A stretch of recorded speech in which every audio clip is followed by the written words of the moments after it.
आज के इस एक्सप्लेनर में सभी का स्वागत है। आज हम एक बहुत ही अजीब लेकिन सच में बेहद दिलचस्प माइक्रोस्क्रिप्ट का विश्लेषण करने वाले हैं। इसका नाम है द स्क्विरल्स डायमंड एक्सचेंज, यानी गिलहरी का हीरा व्यापार। सुनकर थोड़ा अजीब लगा ना? लेकिन सच मानिए, ये कोई आम कहानी नहीं है। सिर्फ कुछ ही सेकंड की स्क्रिप्ट में मूल्य, हमारी इच्छाओं और प्राथमिकताओं का इतना गहरा अर्थ छिपा है कि हम हैरान रह जाएंगे। तो चलिए देखते हैं कि कैसे इस छोटी सी घटना में अर्थशास्त्र और मनोविज्ञान के इतने बड़े सिद्धांत छिपे हैं। ठीक है, चलिए इसमें गहराई से उतरते हैं और इस स्क्रिप्ट के सबसे बड़े हुक को देखते हैं।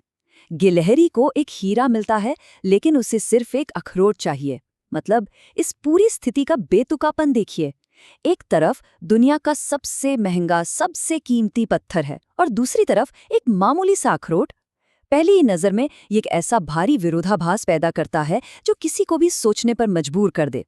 आखिर क्यों कोई जीव करोड़ों के हीरे को छोड़कर एक साधारण अखरोट चुनेगा? यही वो सवाल है जो इस पूरी स्क्रिप्ट की जान है। और इसी सवाल का जवाब खोजने के लिए हम अपनी चर्चा के पहले खंड की ओर बढ़ते हैं, जिसका नाम है एक चमकदार खोज। इस पूरी घटना को अच्छे से समझने के लिए इसे 3 अलग-अलग चरणों में बांटा गया है।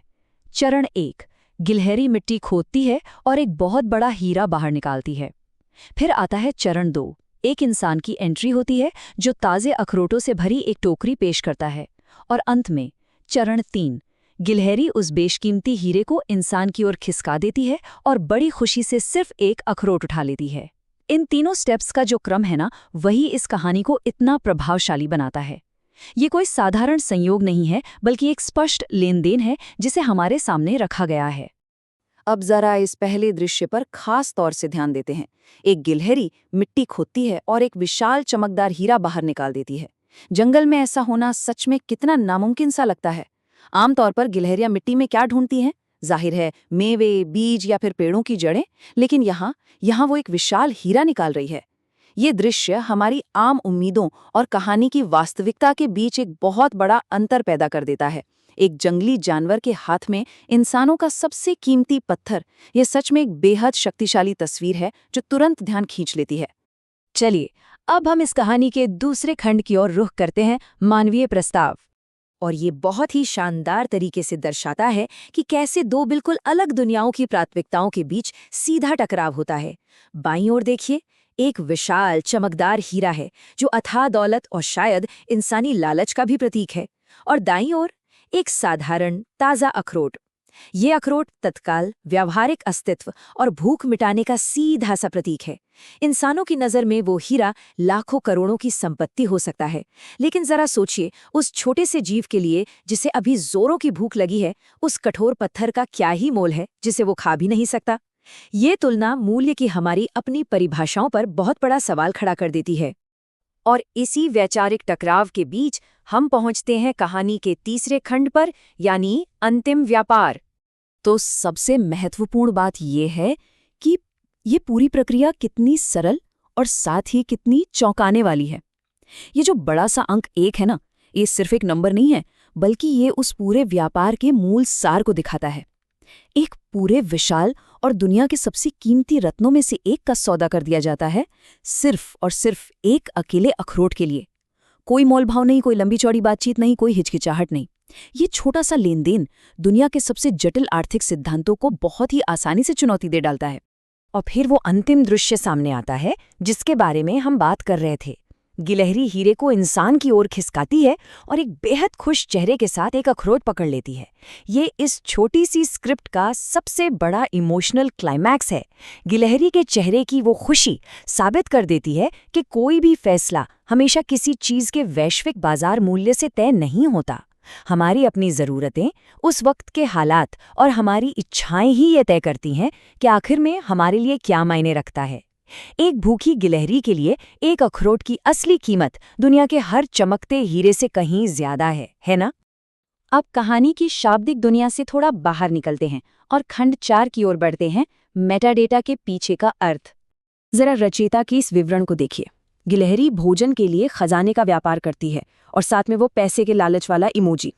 ये एक छोटा सा वाक्य कितनी चतुराई से इस पूरी कहानी की थीम को समेट लेता है।